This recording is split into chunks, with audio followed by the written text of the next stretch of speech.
The gunshot still echoed through the valley as Harriet Winters stared at the letter in her trembling hands. It wasn't the first time death had visited her doorstep, but this time it had taken everything her father, her home, and what little security she had left in this harsh territory of Wyoming, 1878. The bank notice crumpled in her grip as tears threatened to spill. She wouldn't cry, not here. Not with half the town watching through dusty windows, waiting to see the schoolteacher finally break.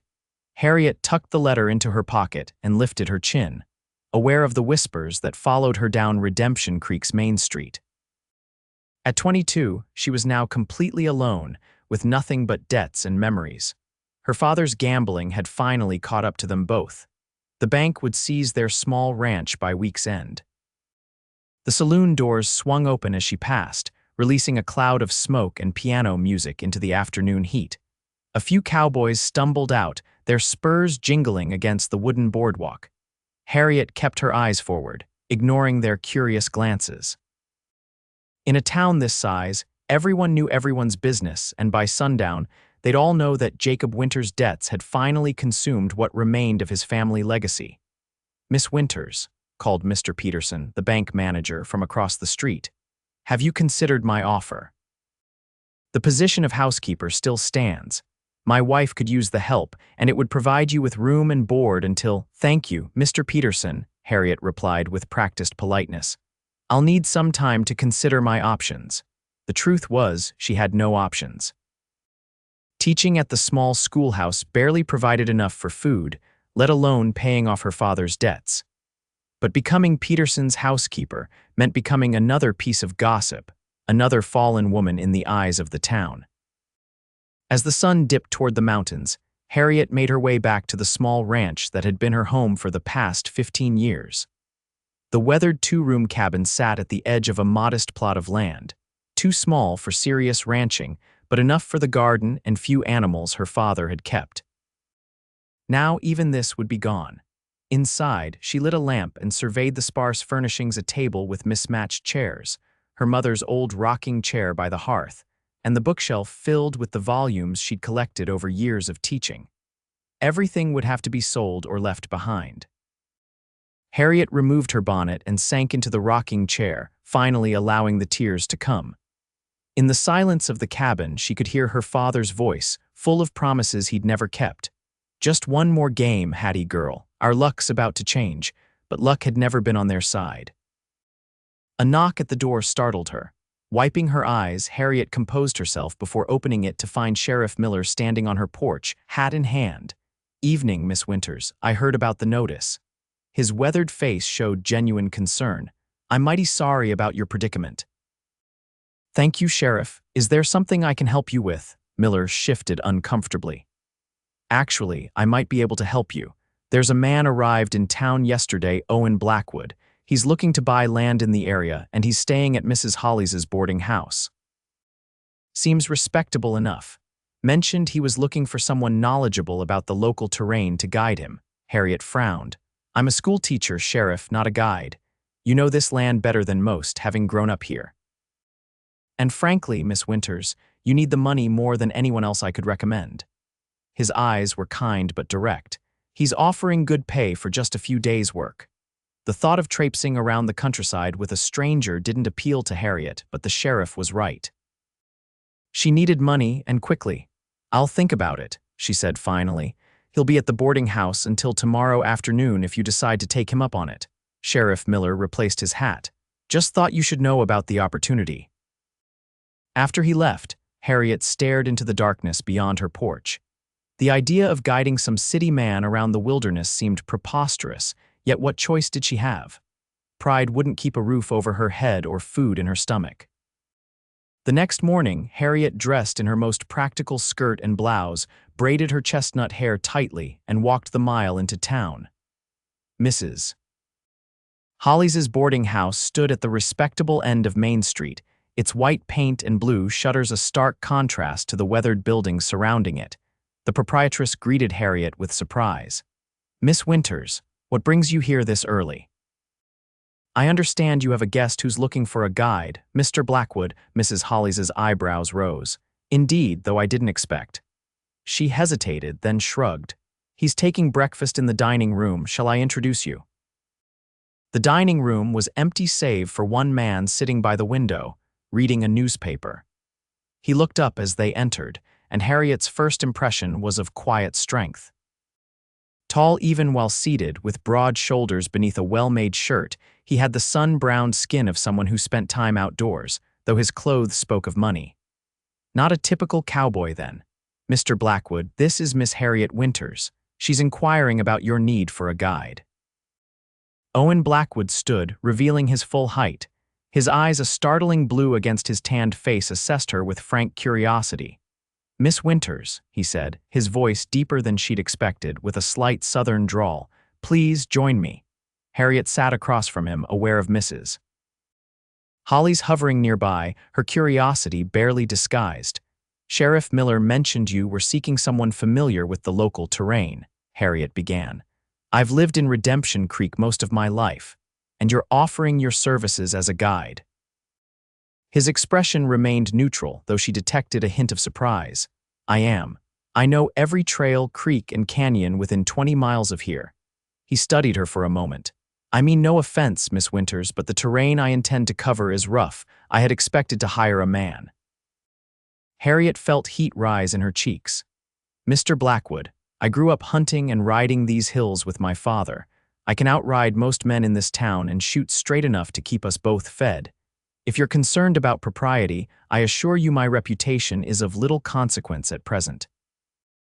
Something in her blunt response seemed to amuse him. The corner of his mouth twitched. "Reputation aside, Miss Winters, can you handle a gun? The areas I'm interested in exploring have been known to attract unsavory characters." "I can handle a rifle as well as anyone, Mr. Blackwood." He leaned back, considering. "Very well. I'm looking to survey land north of here, toward the mountains.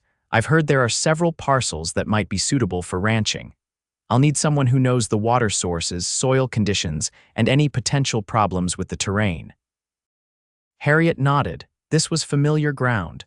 "When do you wish to begin?" "Tomorrow at dawn, if that suits you. I expect we'll be gone 3 or 4 days. I'll provide the horses and supplies." He named a sum that made Harriet's eyes widen slightly. It was more than she made in 2 months of teaching. "That's very generous. I value competence, Miss Winters. If you're as knowledgeable as you claim, you'll earn every cent." He extended his hand. "Do we have an agreement?" Harriet hesitated only briefly before shaking it. His hand engulfed hers, calloused but warm. "We do, Mr. Blackwood." "Owen, please. If we're to spend several days in each other's company, we might as well dispense with some formalities." "Then you must call me Harriet."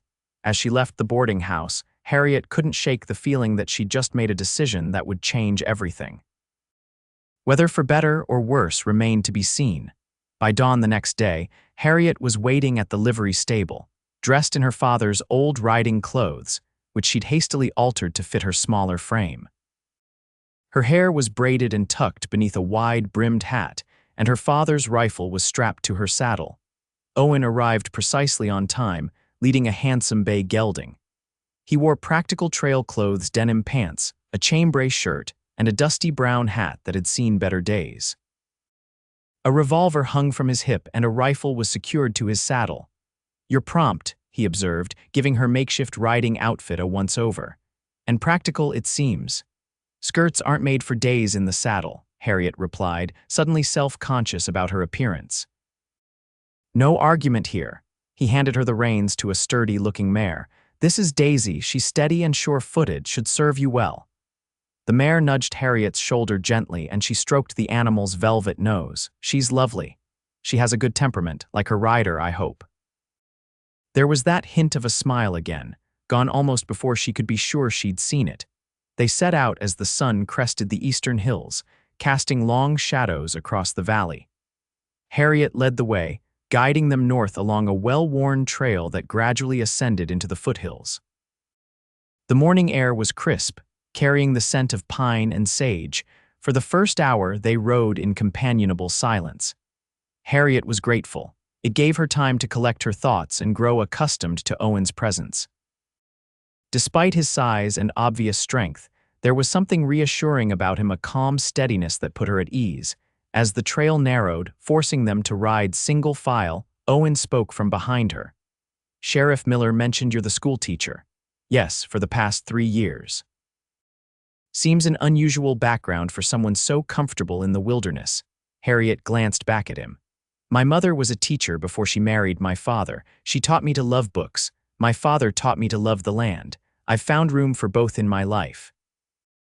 "And now you're guiding strangers through the territory. How does that fit in?" The question was direct but not unkind. Harriet considered how much to reveal about her circumstances. "Sometimes necessity outweighs preference, Mr. Blackwood."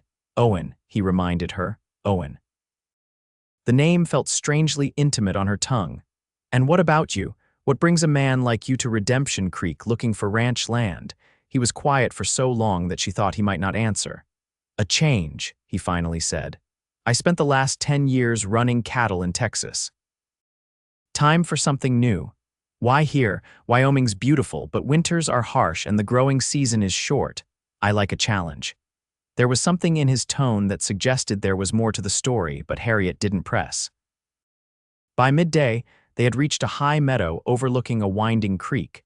Harriet reined in her horse near a cluster of aspens. "This is a good place to rest the horses and eat something." Owen dismounted with easy grace and helped her down without asking if she needed assistance. His hands at her waist were strong and respectful, releasing her the moment her feet touched the ground. "Thank you," she said, feeling oddly breathless. They spread a blanket in the shade and shared a simple meal of bread, cheese, and dried apple slices that Mrs. Hollies had packed. As they ate, Harriet pointed out landmarks visible from their vantage point. "That range to the west is where most of the larger ranches are situated. The soil is better there, and the water is more reliable. To the east, you have more forested areas good for timber but challenging for grazing." Owen listened attentively, occasionally asking questions that revealed he knew more about ranching than his initial queries had suggested. "And what about this area, the land around the creek?" Harriet hesitated. "It's good land. The water flows year-round, even in drought years. The valley below gets enough sun for decent hay production, but it's sheltered from the worst of the winter storms." "Sounds promising. Why hasn't it been claimed?" "It was. My grandfather homesteaded most of this valley. After he died, my father kept the small parcel where our cabin sits, but he sold the rest to cover expenses." She looked away, unwilling to elaborate on her father's gambling debts. Owen studied her face. "I'm sorry, I didn't realize this was your family's land."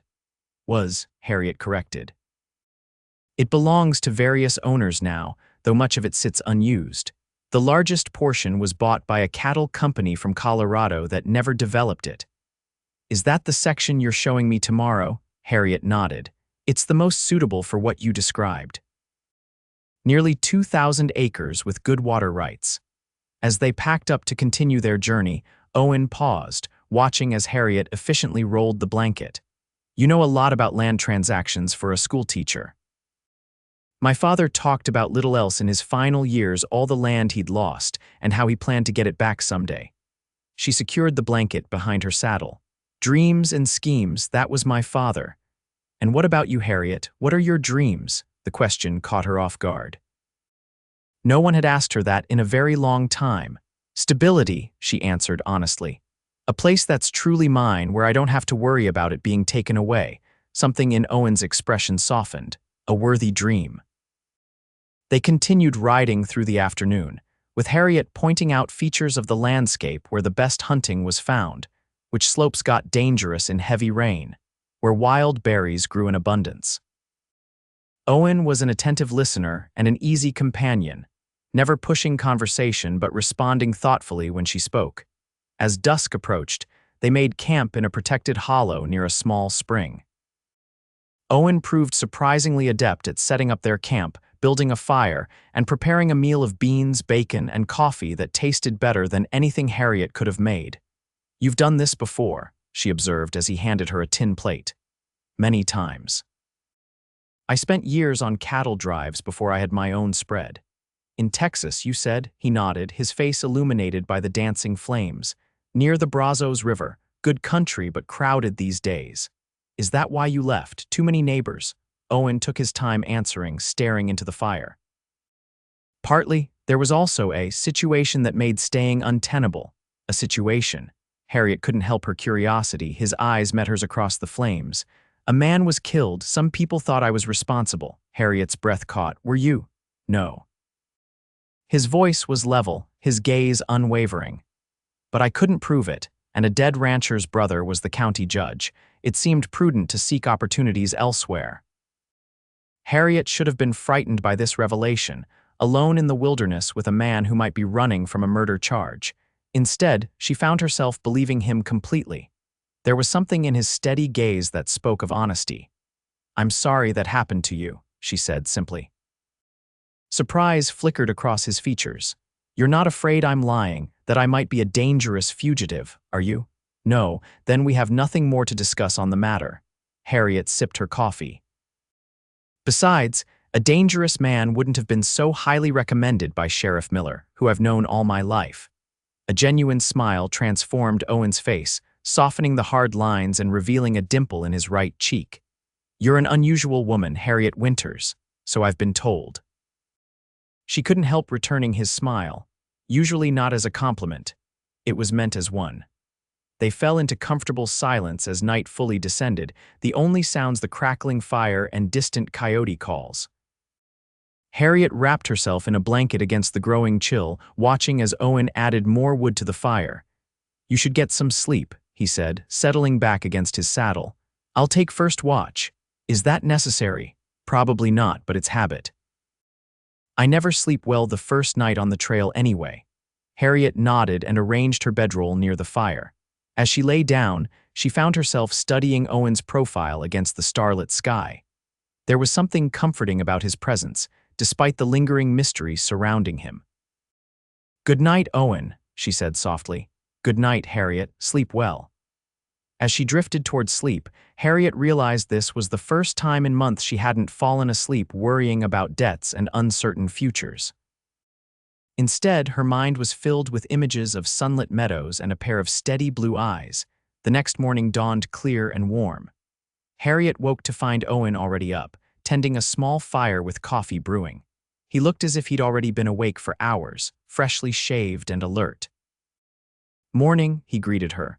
"Hope you slept well." Harriet sat up, quickly smoothing her hair. She'd slept better than she had in weeks. "Yes, thank you. Have you been up long?" "Since first light. Thought I'd let you rest while I scouted ahead a bit." He handed her a tin cup of steaming coffee, and their fingers brushed in the exchange. Harriet felt a small jolt at the contact, which she attributed to the early morning chill. After a breakfast of hardtack and jerky, they broke camp efficiently and set out toward the land Owen was considering purchasing. As they rode, Harriet found herself watching him more closely, the confident way he sat his horse, how his eyes constantly scanned the horizon, the rare but transformative smile that occasionally crossed his face. By midday, they had reached the heart of the old Winters property.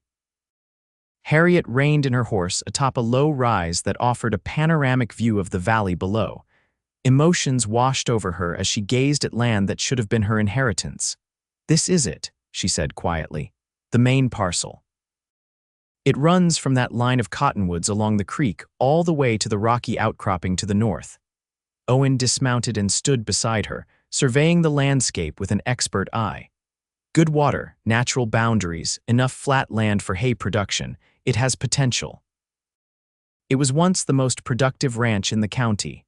My grandfather ran 300 head of cattle here, plus horses." Pride tinged her voice despite herself. "What happened?" Harriet sighed. "The usual story. My father wasn't interested in the hard work of ranching.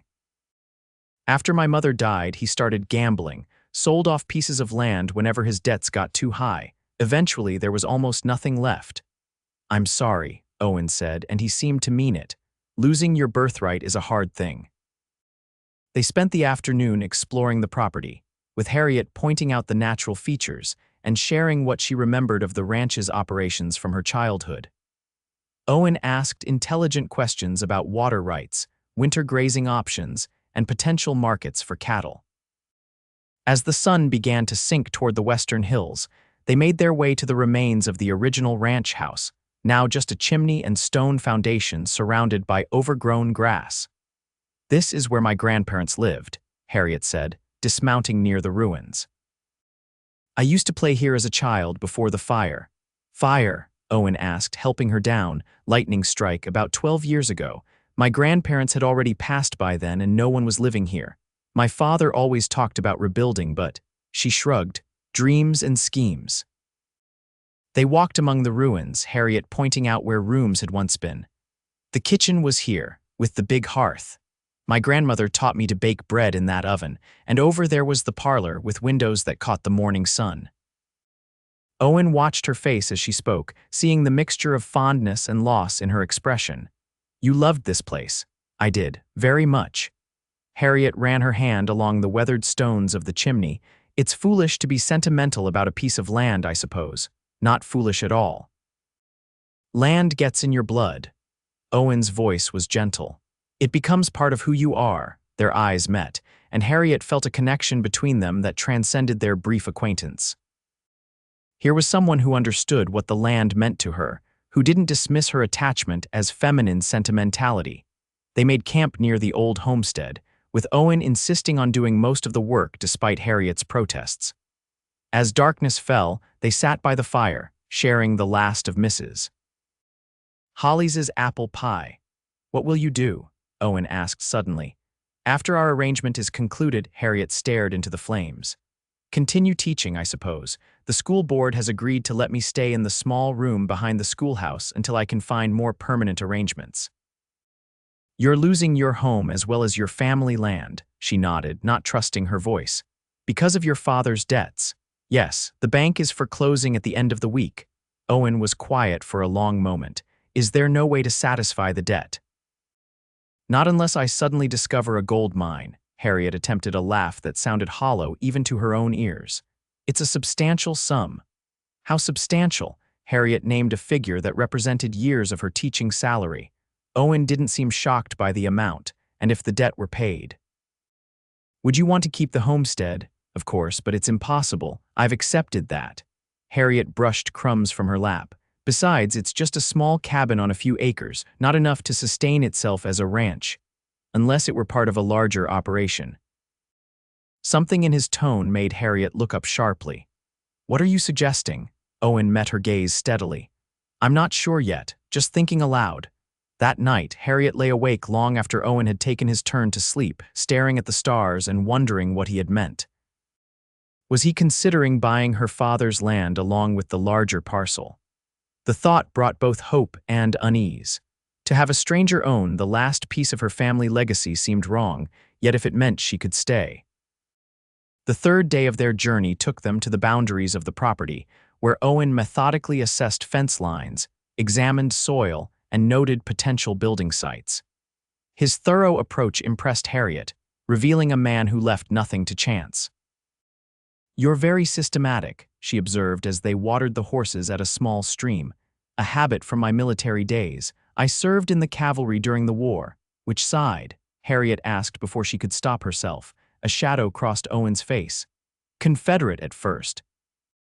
I was barely 18 when I enlisted. By the end. Well, loyalties became complicated. Harriet nodded, understanding more than he might have expected. Wyoming territory had seen its share of men from both sides seeking fresh starts after the war. My father fought for the Union, she said. But he never spoke of it except when the pain in his leg was bad. Then he'd curse both armies equally. Owen's laugh was unexpected and warm. A fair assessment. Most soldiers I knew felt the same by the end. As they continued their survey of the land, Harriet found herself sharing more about her life than she had intended. Stories of her childhood on the ranch, her mother's illness, her decision to become a teacher.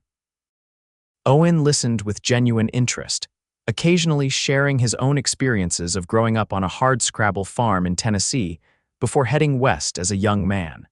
By the time they made camp that evening, a comfortable familiarity had developed between them. They worked together preparing the meal, moving around each other with an ease that belied their short acquaintance. After dinner, as they sat watching the fire, Owen finally broached the subject Harriet had been both anticipating and dreading. I've made my decision about the land, he said, pouring them each a small measure of whiskey from a flask. Harriet accepted the tin cup, warming her hands around it. "And I'll buy it. It's exactly what I'm looking for." Despite having expected this, Harriet felt a pang of loss. "Congratulations, I think you'll be happy here. Thank you." Owen studied her face in the firelight. "There's more I want to discuss with you, but it can wait until we return to town." Harriet nodded, sipping the whiskey and welcoming its warmth. "We should reach Redemption Creek by mid-afternoon tomorrow if we make an early start." "Agreed." He hesitated, then added, "I've appreciated your guidance these past days, Harriet, not just about the land." "What do you mean?" Owen leaned forward, the firelight casting shadows across his face. "You've shared your history with this place, made it come alive. It's more than I expected when I hired a guide." "I've enjoyed it too," Harriet admitted. "It's been freeing somehow, being out here again." Their eyes met across the fire and something unspoken passed between them. Harriet felt her heartbeat quicken and she quickly looked away, afraid of what might show in her expression. "We should get some rest," she said, setting aside her empty cup. Owen nodded, though he seemed reluctant to end their conversation. "I'll take first watch again." As Harriet settled into her bedroll, she found herself strangely melancholy at the thought of returning to town the next day. These few days in Owen's company had been an unexpected respite from her troubles, and she wasn't ready for them to end. The return journey began at dawn, with both of them quieter than they had been the previous days. As they rode side by side down the familiar trails, Harriet pointed out landmarks more out of habit than necessity. Owen seemed lost in thought, responding with brief acknowledgments. By early afternoon, they could see the smoke from Redemption Creek's chimneys rising in the distance. Harriet felt a heaviness settle over her as they approached the town. Soon she would be back to reality homeless, with few prospects beyond the charity of the school board. As they reached the outskirts of town, Owen finally broke his silence. "I'd like to meet with you tomorrow if you're amenable. There's a business proposition I want to discuss." Curiosity sparked through Harriet's melancholy. "What sort of proposition?" "One that might benefit us both." "Say 10 o'clock at the hotel dining room." "All right," she agreed, intrigued despite herself. They parted at the livery stable, with Owen insisting on paying her the agreed-upon sum immediately, plus a generous bonus. "You've more than earned it," he said firmly when she protested. "Thank you, Owen, for everything." Harriet wasn't sure why her voice caught as she said it. "Until tomorrow, then." He tipped his hat and led the horses into the stable, leaving Harriet standing in the dusty street with more money than she'd held in years and a curious emptiness in her chest. That evening, alone in the cabin she would soon have to vacate, Harriet found herself unable to focus on packing. Her mind kept returning to Owen, his quiet strength, his unexpected gentleness, the way his rare smiles transformed his face. It was foolish to dwell on such things, she told herself. Whatever business proposition he had in mind, it wouldn't change the fundamental facts of her situation. Yet as she finally drifted off to sleep, it was Owen's face she saw, and the memory of his voice saying her name that followed her into dreams. The next morning, Harriet dressed with unusual care in her best blue dress, the one she reserved for special occasions at the school. She pinned her hair in a simple but neat style, and even dabbed a bit of her mother's old rosewater behind her ears, an extravagance she rarely allowed herself. At precisely 10 o'clock, she entered the hotel dining room to find Owen already waiting. He stood as she approached, and Harriet was struck again by his imposing height and the quiet dignity he carried. He had traded his trail clothes for a clean shirt, vest, and trousers that spoke of quality without ostentation. "Harriet," he greeted her, pulling out a chair. "Thank you for coming." "Your proposition intrigued me," she admitted as she sat. Owen ordered coffee for them both before leaning forward, his expression serious. "I've been considering how best to develop the property I'm purchasing. It's good land, but it will take significant work to make it profitable." "Yes, I imagine so. The fences alone will need complete replacement." "Exactly. And then there's the matter of building a proper house, barns, corrals, not to mention acquiring stock and hiring hands." He paused as the waiter delivered their coffee.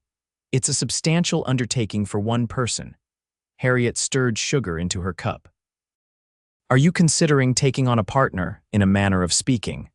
Owen took a deep breath. I want to make you an offer, Harriet. 2 offers, actually. Her curiosity deepened. I'm listening.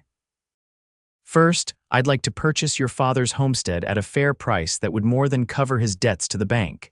Harriet nearly dropped her spoon. What? Why would you want that small parcel? It's adjacent to the property I'm buying. Having it would give me better access to the main road and additional water rights. His explanation was logical, but something in his expression suggested there was more to it. And the second offer, she asked cautiously. I'd like to hire you as a consultant for the development of the ranch. Your knowledge of the land, the local conditions, and the history of the original operation would be invaluable. Harriet stared at him, trying to process his words. A consultant? What exactly would that entail? Regular input on decisions about the ranch's development. Assistance with hiring local workers who know the territory.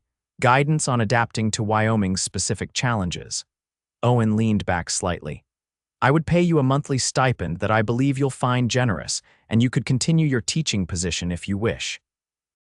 It was a lifeline, a way to pay off her father's debts and secure a steady income beyond her meager teacher's salary. Yet Harriet hesitated, sensing something beneath the surface of the offer. This seems unusually generous, Owen. We've known each other for only a few days. His blue eyes held hers steadily.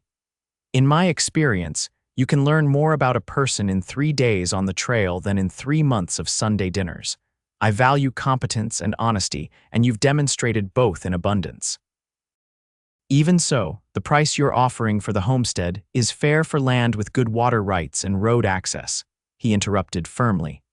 Harriet studied his face, looking for any sign of deception or ulterior motive.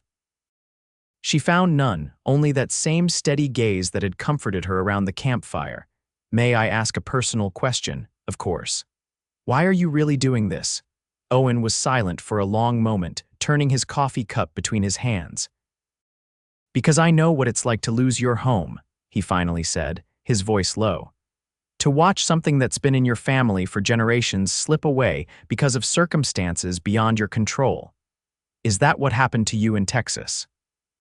My ranch there wasn't a family legacy, I built it myself, but before that, during the war, he paused, clearly choosing his words carefully. My family's farm in Tennessee was burned, my parents and younger sister were killed, everything I had known was gone in a single day. Harriet's heart constricted at the pain evident in his voice. I'm so sorry, Owen. It was a long time ago, but I've never forgotten what it felt like to stand in those ashes. His eyes met hers again. When you showed me around your grandfather's land, I saw that same loss in your face. The difference is, your land can still be saved. The sincerity in his voice was unmistakable. Whatever his reasons, Owen truly wanted to help her. The realization filled Harriet with a warmth that had nothing to do with the coffee in her hands. Thank you, she said softly. I accept both offers. Relief and something like pleasure crossed Owen's face. Good. I've already spoken with Mr. Peterson at the bank. If you agree, we can settle the paperwork this afternoon. The rest of the day passed in a whirlwind of activity.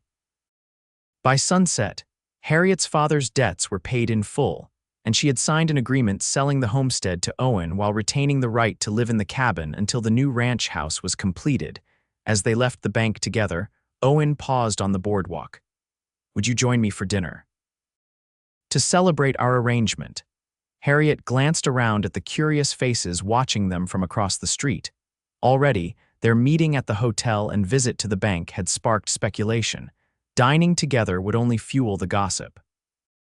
I don't care what they think, Owen said quietly, following her gaze. Harriet straightened her shoulders. Neither do I. Dinner would be lovely.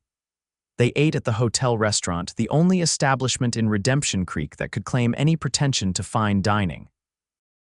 Over a meal of beef stew and fresh bread, they discussed plans for the ranch, what to tackle first, which local craftsmen to hire for specific projects, how many cattle to start with. I'm thinking of calling it Winters Creek Ranch, Owen said as they shared an apple cobbler for dessert. To honor the land's history. The thoughtfulness of the gesture touched Harriet deeply. My grandfather would have liked that. As Owen walked her home in the deepening twilight, a comfortable silence fell between them. The events of the day felt surreal to Harriet. Just hours ago, she had been facing homelessness and destitution. Now, she had money in the bank, ongoing employment, and the right to remain in her home. At her door, Owen removed his hat. "Thank you for accepting my offer, Harriet. I believe this partnership will benefit us both." "I should be thanking you," she replied.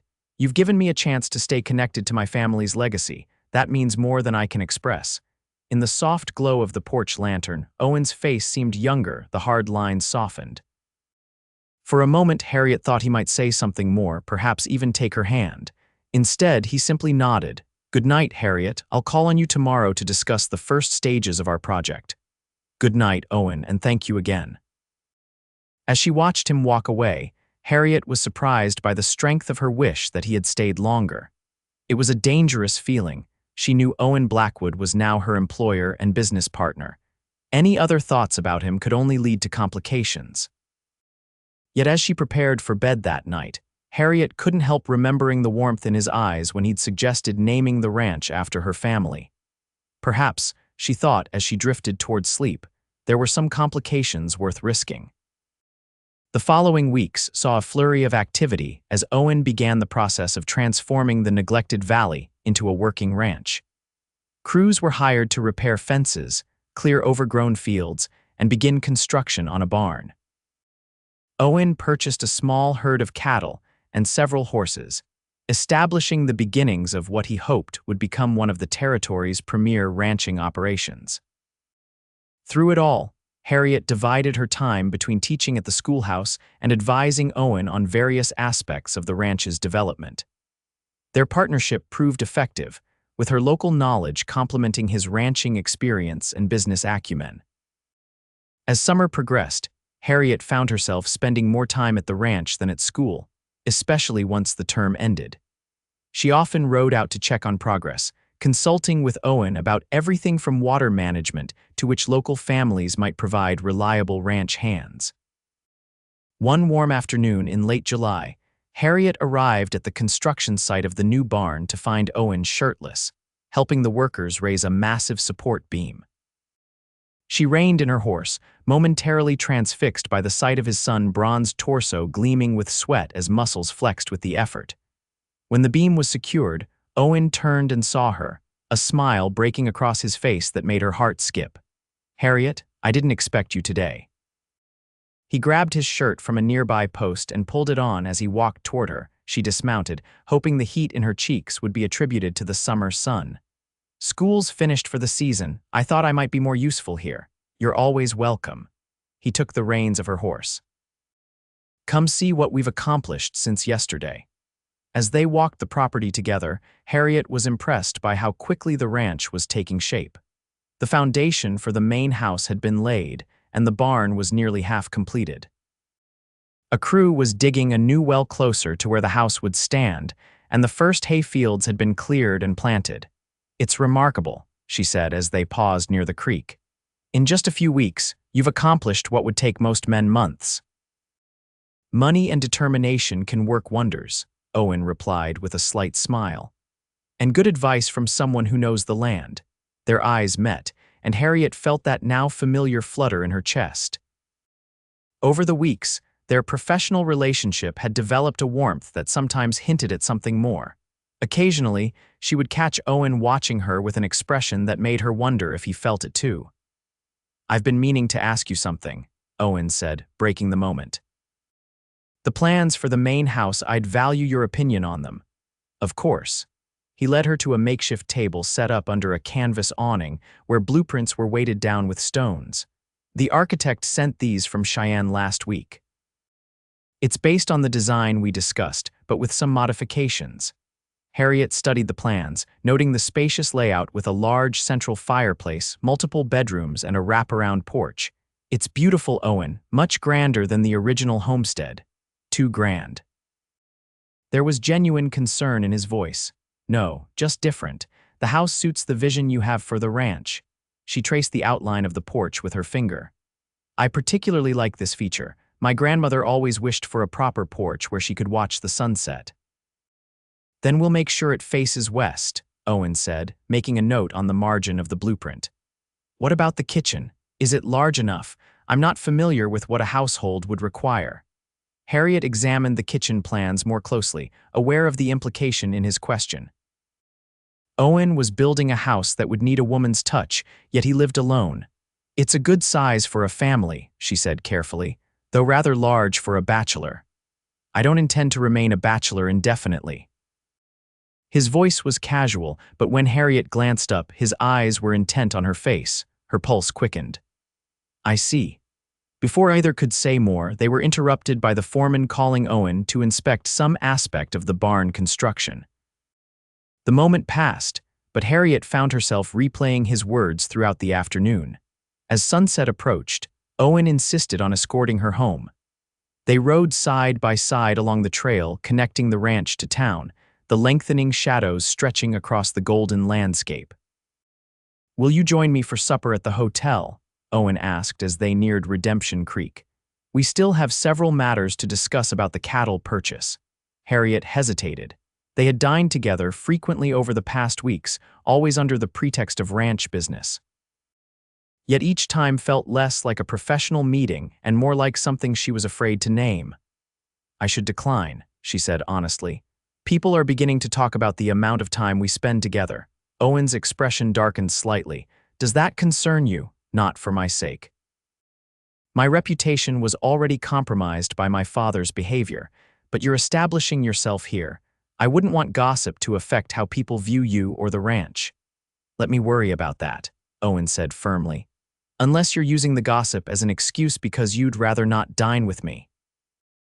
No, the word came out more forcefully than she'd intended. More quietly, she added, that's not it at all. Something in her tone made Owen rein in his horse. They stopped on the trail, the setting sun casting everything in a warm, golden glow. Harriet, he said, his voice gentle, I hope you know that my interest in your company extends far beyond our business arrangement. Harriet's heart pounded so loudly she was certain he must hear it. I've wondered, she admitted. I've tried to be respectful of our professional relationship. But the truth is, I find myself thinking of you even when we're discussing fence posts and cattle prices. A smile touched his lips. Especially then, actually. Harriet struggled to find words for the emotions swirling within her. I've developed feelings that go beyond our partnership as well, but I'm afraid of what? Of misunderstanding your intentions, of risking what we've built together, she took a deep breath, of caring for someone who might not stay. Owen guided his horse closer until their knees nearly touched. Harriet Winters, I am building a life here, a home, a ranch, a future. I didn't know when I came to Redemption Creek that you would become the most important part of that future, but you have. His words washed over her like a warm breeze, both thrilling and terrifying in their implication. What are you saying, Owen? I'm saying that I care for you deeply, that I want to court you properly if you'll allow it, and that my intentions are entirely honorable. Happiness bubbled up inside Harriet, too powerful to suppress. I would like that very much. The smile that lit Owen's face was radiant in the golden light. Then perhaps you'll reconsider joining me for supper, not to discuss ranch business, but as the beginning of our courtship. Yes, Harriet said, returning his smile, though I suspect the gossips will have a field day. Let them talk. We know the truth of what's between us. Owen's eyes held hers with an intensity that made her breath catch, and that's what matters. As they continued toward town, Harriet felt as if a weight had been lifted from her shoulders. The future, which had seemed so bleak just weeks ago, now shimmered with possibility. The following months saw a transformation not only of the ranch but of Harriet and Owen's relationship as well. Their courtship progressed with the same steady purpose that characterized everything Owen did, yet there was nothing calculated about the growing affection between them. By the time autumn painted the valley in golds and crimsons, the main structure of the ranch house was complete, the barn was operational, and the first hay harvest had been successfully stored for winter. The small herd of cattle was thriving in the lush pastures, and Owen had hired several local men as permanent ranch hands. Harriet continued teaching at the schoolhouse, but her heart was increasingly at Winters Creek Ranch. She spent most weekends there, helping Owen with various projects and enjoying their time together away from the curious eyes of the townspeople. One crisp October afternoon, they rode to the highest point of the property, where the view encompassed the entire valley. The ranch spread out below them, the new barn and corrals, the nearly completed main house, fields cleared and fenced, cattle grazing peacefully in the distance. "It's remarkable what you've accomplished in such a short time," Harriet said, gazing at the transformation. "What we've accomplished," Owen corrected, dismounting and helping her down from her horse. "None of this would exist without you, Harriet." They spread a blanket on a flat rock overlooking the valley and shared a simple picnic of bread, cheese, and apples. As they ate, Owen seemed preoccupied, his usual calm demeanor tinged with an unfamiliar nervousness. "Is something troubling you?" Harriet finally asked. Owen set aside his apple, turning to face her fully. "Not troubling exactly, but I do have something important to discuss with you." Harriet's heart quickened. "Yes. The house will be finished within the month. The builders say we can move in before the first snow. That's wonderful news." "It is." Owen took a deep breath. "But a house isn't a home without the right people in it." He reached into his pocket and withdrew a small velvet box. Harriet's breath caught as he opened it to reveal a delicate gold ring set with a perfect pearl surrounded by tiny diamonds. "Harriet Winters, these past months have been the happiest of my life. You've become not just my partner in business, but the person I want to share everything with: my days, my thoughts, my future." Owen's voice was steady, but his eyes revealed the depth of his emotion. "I love you, Harriet. Would you do me the extraordinary honor of becoming my wife?" Though she had begun to hope for this moment, the reality of it overwhelmed Harriet. Tears welled in her eyes as she looked from the beautiful ring to the face of the man she had come to love with unexpected totality. "Yes," she whispered, and then more strongly, "Yes, Owen. I love you, and I would be honored to be your wife." His smile was radiant as he slipped the ring onto her finger. Then he cupped her face gently in his hands and kissed her their first kiss, sweet and tender yet filled with promise. When they finally drew apart, Owen rested his forehead against hers. "I've wanted to do that since the day we made camp by your grandfather's old chimney." Harriet laughed softly. "I've wanted you to do that since the day you helped me down from my horse at the meadow overlook." "So much time wasted," he murmured, brushing his thumb across her cheek. "Not wasted," Harriet corrected. "We were building something important: trust, understanding, friendship, the foundation for everything else."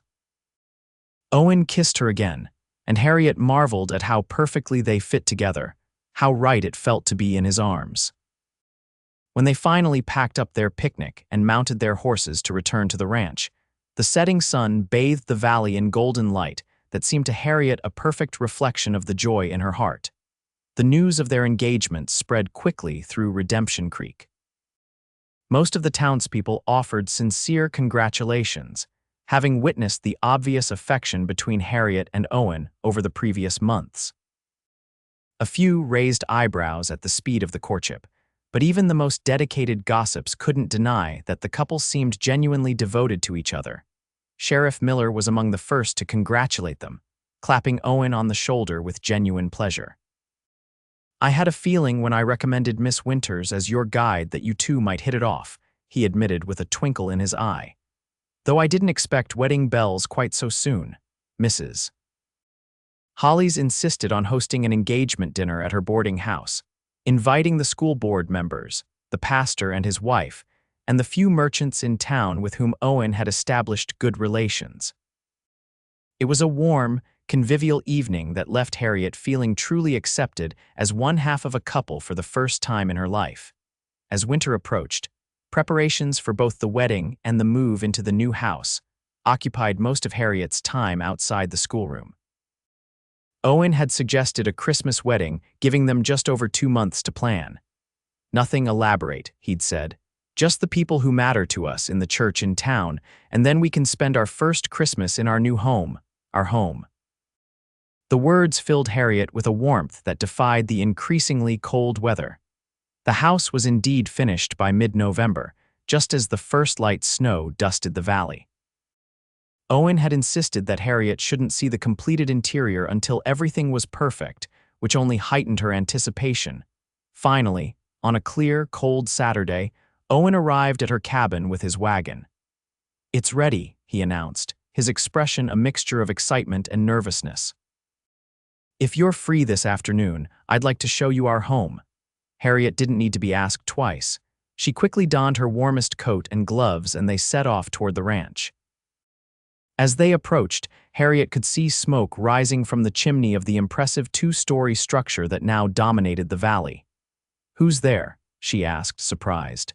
"Mrs. Davis from town. I hired her to help get everything ready and prepare a meal for us." Owen guided the wagon up the newly graveled drive that led to the front of the house.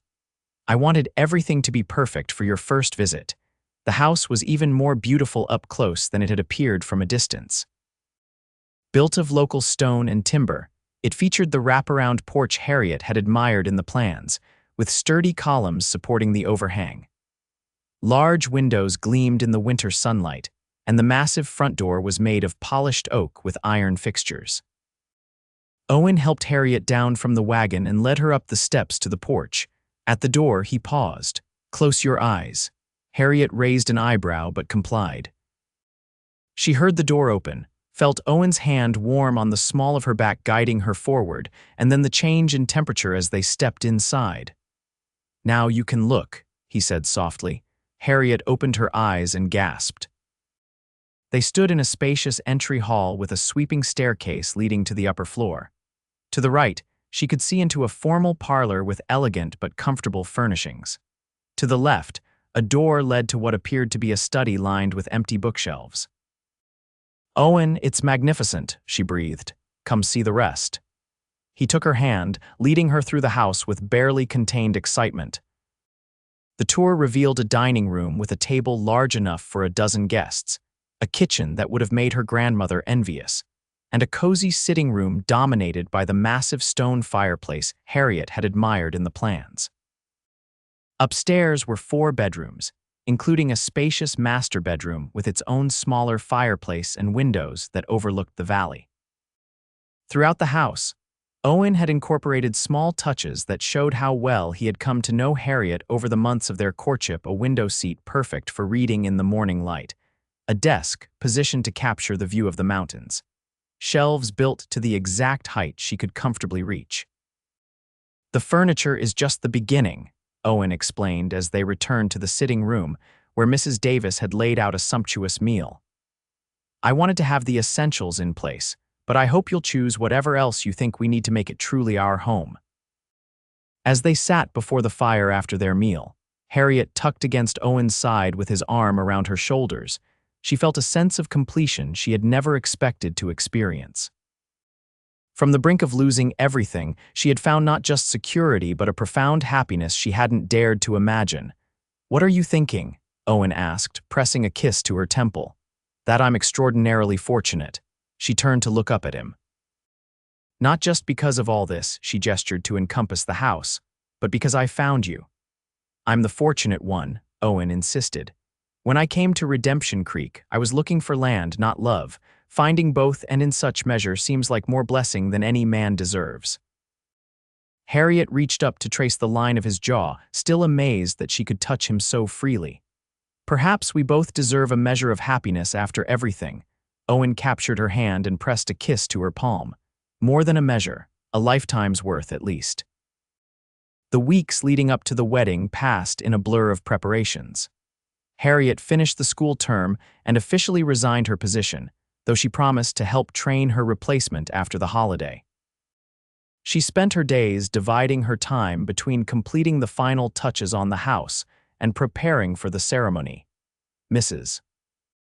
Hollies and several of the town's matrons took charge of the wedding arrangements, insisting that Harriet deserved a proper celebration, despite her protests that something simple would suffice.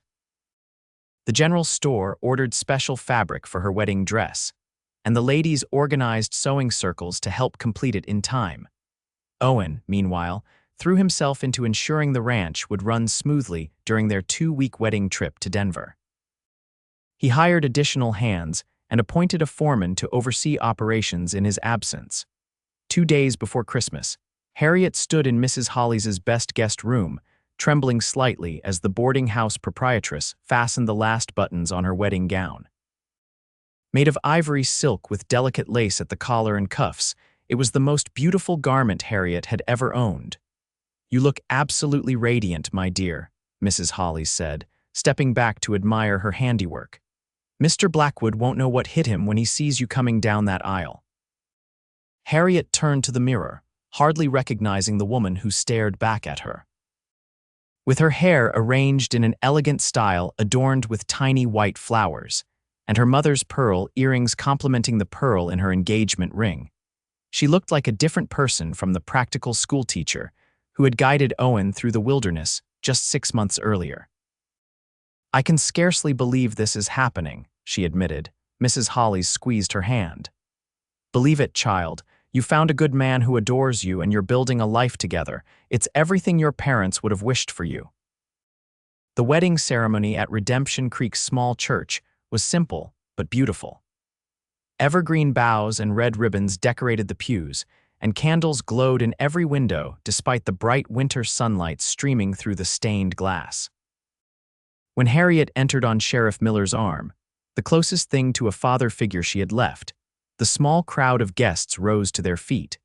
But Harriet saw only Owen, standing tall and handsome at the altar, his face transformed with a joy that matched the feeling swelling in her own heart. As she reached him and placed her hand in his, Owen leaned close. "You are the most beautiful sight I have ever beheld," he whispered. The service was brief, with the elderly pastor leading them through traditional vows that seemed to Harriet both ancient and entirely new as she spoke them to Owen.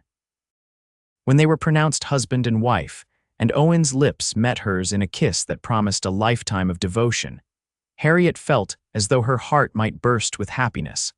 The celebration afterward at the hotel was lively, with music and dancing lasting well into the evening.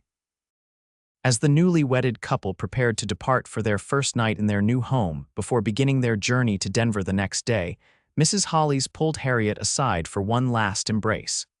"Be happy, my dear," the older woman said, her eyes misty. "You deserve every joy."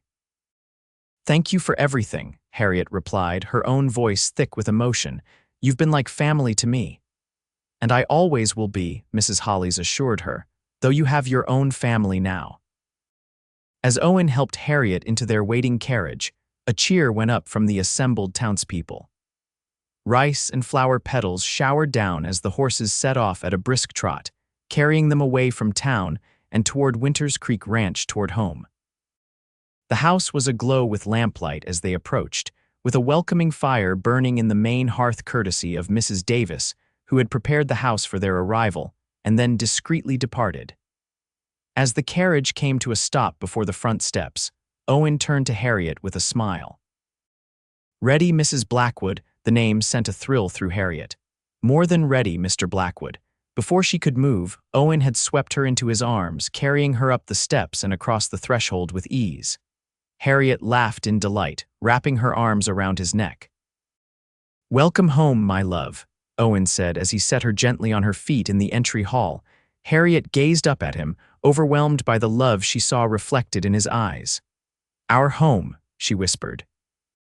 Later, as they lay in each other's arms in the master bedroom, the moonlight casting silver patterns through the curtains, Harriet traced the contours of Owen's face with gentle fingers. "I never imagined I could be this happy," she confessed. "When I received that bank notice, I thought my life was ending. Instead, it was just beginning." Owen caught her hand and pressed a kiss to her palm. "I knew from the moment you walked into that dining room at Mrs. Hollis's, so determined and proud despite your circumstances, that you were someone extraordinary. But I never dreamed you would become my whole world."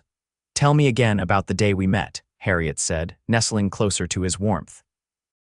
"What did you really think when Sheriff Miller suggested a woman as your guide?" Owen chuckled, the sound rumbling pleasantly against her ear. "Truthfully, I thought he was mad, or playing some frontier joke on the newcomer. But then you walked in, with your chin up and your eyes flashing, and laid out your qualifications without a hint of apology." "I was desperate," Harriet admitted. "I would have claimed to be able to fly if it meant earning that guide fee. You didn't need to exaggerate." "You proved your worth 100 times over." Owen's arms tightened around her. Do you remember our first night on the trail, when you told me about your dream of having a place that was truly yours? Harriet nodded against his chest. I knew then that I wanted to help make that dream come true. I just didn't realize at the time that I wanted to be part of it, part of your life. When did you know, she asked softly, that you wanted more than a business partnership? Owen was quiet for a moment, his hand stroking her hair. It wasn't any one moment. It was 100 small moments, the way you spoke about the land with such passion, how you never complained despite the hard conditions, your kindness to the ranch hands even when they were skeptical of taking direction from a woman. He kissed her forehead. By the time we returned to town, I was already half in love with you. The rest happened so gradually I can't pinpoint when admiration became something deeper. For me, it was when you offered to buy my father's land, Harriet confessed. Not because of the money, but because you understood what it meant to me. You truly saw me in a way no one else ever had. They fell silent, content in each other's arms as the fire burned low in the grate. As Harriet drifted toward sleep, she remembered something. Owen. That first day at the old homestead ruins when I was telling you about my grandparents' house. You were so quiet, just watching me. What were you thinking then? Owen shifted to look down at her, his expression tender in the dim light. You were standing there by the old chimney, with the sunset in your hair, talking about your grandmother's kitchen and the windows that caught the morning light. You looked so beautiful, so connected to that place. His voice softened. You were silent for a moment, just running your hand along those stones, and I found myself thinking, she doesn't have to speak, I already hear her. Tears pricked at Harriet's eyes. What did you hear? Everything important. Owen kissed her gently. I heard your love for this land, your grief for what was lost, your strength in facing whatever came next. I heard the woman I wanted to build a life with, even if I didn't recognize it fully then. Harriet reached up to touch his face, wondering how she had been fortunate enough to find this man who understood her so completely. I love you, Owen Blackwood, and I love you, Harriet Blackwood, with everything I am and everything I will be. As they drifted to sleep in each other's arms, Harriet knew with absolute certainty that she had found not just a home for her body, but a sanctuary for her heart, a place where she was truly heard, even in silence. The years that followed brought changes to Winters Creek Ranch and to the Blackwoods themselves. The ranch prospered under their joint stewardship, expanding to become one of the most successful operations in the territory. Owen's business acumen combined with Harriet's deep knowledge of the land proved an unbeatable combination. Their family grew as well. 2 years after their wedding, Harriet gave birth to a daughter they named Elizabeth, after Owen's mother. A son, Jacob, named for Harriet's father, but with the hope that he would inherit his grandfather's charm without his weaknesses, followed 2 years later. By the time Wyoming achieved statehood in 1890, the Blackwoods had added twin girls, Sarah and Rebecca, to their brood. Harriet never returned to teaching in a formal capacity, but she established a small school on the ranch for their children and those of their workers. Her love of learning became a central part of the ranch's culture. With a library that grew to fill the study, Owen had built for her and regular reading circles that attracted neighbors from miles around. The original cabin where Harriet had lived with her father was preserved and eventually became a guest house for visiting friends and relatives. Sometimes, on quiet evenings when the children were asleep, Harriet and Owen would walk down to the old cabin and sit on its porch, reminiscing about the extraordinary chain of events that had brought them together. Do you ever regret it? Owen asked one such evening as they watched a summer thunderstorm roll across the valley. Giving up teaching for this life, Harriet leaned against his shoulder, as comfortable in his presence after 12 years of marriage as she had been from the beginning. Never. I still teach, just in a different way, and I've gained so much more than I could have imagined. We both have. Owen's arm tightened around her. Sometimes I think about what might have happened if I'd hired some grizzled old rancher as my guide instead of a determined schoolteacher. You'd probably have a very different kind of marriage, Harriet teased. Owen's laugh was as warm and rich as it had been when they first met. I can't imagine any life but this one with you.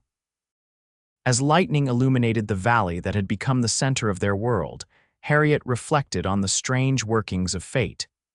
A bank notice that had seemed like the end of everything had led her to this moment, this life, this love. From near destitution to abundance, from loneliness to a home filled with children's laughter and a husband's steadfast devotion. "What are you thinking?" Owen asked, a question he still posed regularly even after years of marriage. Harriet smiled, turning to look into the face she knew better than her own. "That sometimes the worst moments in our lives lead us to the best ones. If my father hadn't lost everything, if I hadn't been desperate enough to offer myself as a guide to a stranger. If I hadn't fled Texas under a cloud of suspicion," Owen added.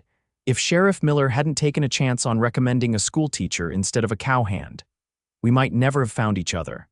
Harriet reached up to touch his face, still handsome despite the lines time had added. "And that would have been the greatest loss of all." Owen caught her hand and pressed a kiss to her palm, a gesture that had become a cherished ritual between them. "No matter what paths we took, Harriet, I believe we would have found each other somehow. Some things are simply meant to be." As the storm moved on and stars began to appear in the clearing sky, Harriet and Owen made their way back to the main house, where their children slept peacefully, and the future stretched before them, rich with possibility. Hand in hand, they walked the path they had created together, a path that had begun with a silent woman and a perceptive cowboy who had heard everything she couldn't say. And in that moment, as in countless moments before and countless yet to come, Harriet knew that Owen had been right that day at their grandfather's ruined homestead. Some connections ran so deep that words were unnecessary. Some love spoke clearly even in silence.